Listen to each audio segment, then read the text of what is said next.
بەپەی زانیاریەکانم تۆ پارێزەر خەلیل خۆشنەوە بربژێری ژماری 10 لە بازنی هەولێر لەسەر لیستی 275 پارتی دیموکراتی کوردستان.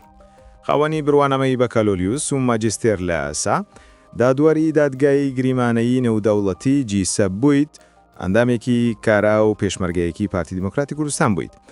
بەخێر بێت بۆ بەرنامەی AI5. 5 پرسیارت لە دەگەین بۆ هەر پرسیارێک یەک خولەک کاتیت هەیە بۆ وەڵامدانەوەی. ئایا ئامادەی دەستم کوین؟ بەڵێ ئامادەین. پرسیاری یەکەم، ئەگەر مادەی 140 نەخرێتە بواری جێبەجێکردنەوە، ئایندەی کەرکووک بەرەو کوێ دەڕوات؟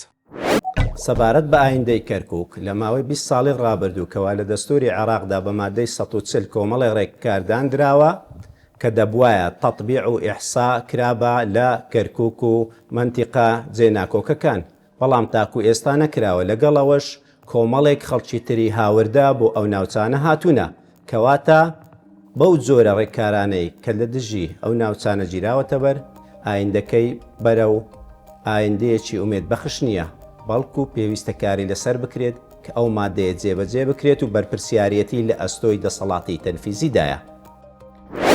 وەڵامێکی نایابە. بەپەی داتاکانم زانیاریم هەیە کە گۆرەنی دیموگرافیا یەکێکە لە تاوانە گەورەکان کە وڵاتانی دەسەڵاتدار بەرامبەر ناوچەیەک یاخود خاکێک دیکەن.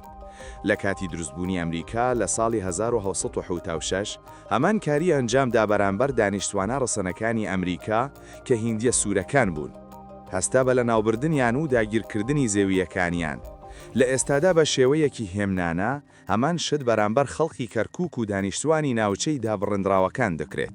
بۆیە جێبەجێکردنی مادەی 140 پێویستە بۆ چارەسەرکردنی ئەم کێشانە.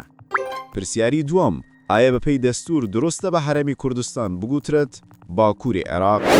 نەخر دروست نییە، چونکە مادەی 117 117 نصت على أن إقليم كردستان مع سلطاته القائمة إقليما اتحاديا، واتاب في مادة 117 لدستور عراقي سال 2005 دا ئاماژەی بەوە کردووە کە ناوی هەرێمی کوردستانی هێناوە و ئەو دەسەڵاتانەی کە هەبوونە لە هەرێمی کوردستان دەسەڵاتی شەرعینە و هەرێمێکی ئیتیحادیە لە ناو دەوڵەتێکی ئیتیحادیدا، کەواتە بەکارهێنانی دەستەواژەی شیمال العێراق پێچەوانەی مادەی 117 دەستوری عێراقە. وەڵامێکی نایابە. زانیاریم هەیە هەرێمی کوردستان هەرێمێکی سربەخۆیە و بە پێی دەستور لە مادەی یەکدانی پێدان دراوە. ڕاستە لە ڕووی دەسەڵاتی کێدرالیەوە سەر بە عێراقە، بەڵام هەرێمێکی سربەخۆیە، بۆیە پێویستە بە هەرێمی کوردستان ناو ببرێت نەوەک بە باکووری عێراق. پرسیاری سێم، چۆن دەتوانیت ڕێگە لەو یاسایانە بگریت کە لە دوژی بەرژەوەندی کوردستان دەردەکرێن؟ بۆ ڕێگەگرتن لەو یاسایانەی کە لە دژی هەرێمی کوردستان دەردەچن، دوو هەنگاومان پێویستە. هەنگاوی یەکەمیان ئەوەیە کە ئەگەر هاتوو یاسایەکە تێپەڕی و لە دژی هەرێمی کوردستان بوو، ئەوە دەتوانێت تانەی لێ بدرێت لە بەردەم مەحکەمەی ئیتیحادی عولیا، هەروەکو ئەوەی کەوا پێشتر ڕووی داوە بۆ ڕەتکردنەوەی ئەو جۆرە یاسایانەی کە دژی بەرژەوەندی هەرێمی کوردستانە و پێچەوانەی دەستورە. قۆناغی دووەمیان ئەوەیە کەوا پێویستە کار لەسەرەوە بکرێت بەپەی مادە 65 لە دەستوری عێراقی مەجلیسی ئیتیحادی تەشکیل بکرێت. ئەو کاتە هەرێمی کوردستان و پارێزگاکان نوێنەریان ئەبێ لەم ئەنجومەنە و مافی ڤیتۆیان ئەبێ بۆ ڕەتکردنەوەی ئەو یاسا و پرۆژە یاسایانەی کە لە دژی هەرێمی کوردستانن. بۆیە بەم دوو جۆرە قۆناغا ئەتوانین ڕوبەڕووی ئەم جۆرە یاسا و پرۆژە یاسایانە ببینەوە. دەستخۆش.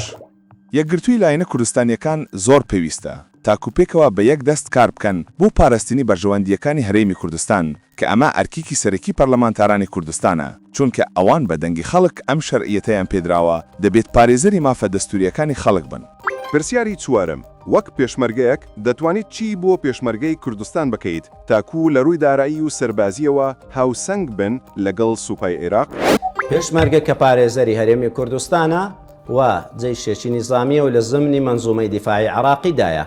ئێمە هەوڵە دەین کەوا لە قانونی موازنەی ساڵی 2026دا کە دەخرێتە بەرنامەی کاری ئەنجومەنی نوێنەرانەوە کاری لەسەر بکەین بەوەی ماف و شارستە داراییەکانی پێشمەرگە تێیدا جێگیر بکرێت و لەگەڵ ئەو پێداویستیانەی ترکەوە پێویستە بۆ جەیش و پێشمەرگە کە پێویستی سەربازینە دابین بکرێت. نایابە. بەپەی زانیاریەکانم پێشمەرگە هێزێکی پارێزەری هەرێمی کوردستانە و بەپەی دستور لە مادەی 117 و 121 بە هێزێکی ئەمنی بۆ پاراستنی هەرێم ناو دەبرێت. پشتیوانی و سوپای عێراق بوو لە کاتی هەڕەشەکانی ڕێکراوی داعش شان بەشانی سوپای عێراق دژی ئەم ڕێکراوە جەنگە بۆیە پێویستە هاوشێوەی سوپای عێراق پڕچەک و هاوکاری بکرێت. پرسیاری پێنجەم ئایا دەستوری عێراق هەندێک جار هەوڵ دەدات بشێک لە ماڵپەڕ و تۆڕە کۆمەڵایەتیەکان سانسور و قەدەغە بکات؟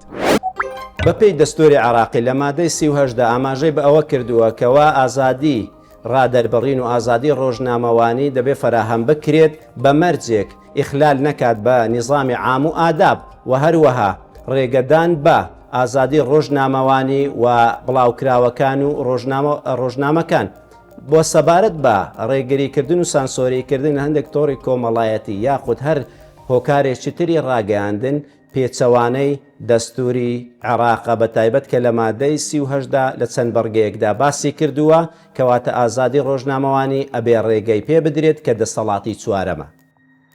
وەڵامێکی نایابە زانیاریم هەیە بەپێی دەستوری عێراق لە مادەی 38 لە خاڵ یەکەم و خاڵی دووەم هەوڵاتیان ئازادن لە ڕادەربرین بە هەموو شێوەکانی لە هەمان کاتە ئازادی داوا بە ڕۆژنامەگەری و چاپ و بلەوکراوەکان بەڵام بە مەرجێک نەبێتە هۆی تێکچوونی یاسا و ئادابی گشتی بۆی ڕست دەبێت لە پەرلەمان یاسا ڕێک بخرێت تاکو ئەم مادەیە بەپێی دەستور جێبەجێ بکرێت و قۆرەخ نەکرێت بۆ مەبەستی سیاسی. پارێزەر خەلیل خۆشنا و بربەژێری ژمارەیدا لە بازنەی هەولێر لەسەر لیستی 275 پارتی دیموکراتی کوردستان. زۆر سوپاس بۆ وەڵامەکانت. داوا دەکەم خەڵکی کوردستان متمانەت پێ ببەخشن تاکو بتوانیت ببیت بە پارێزەری مافە دەستوریەکانی هەرێمی کوردستان لە پەرلەمانی عێراق. سوپاس بۆ ئێوەش.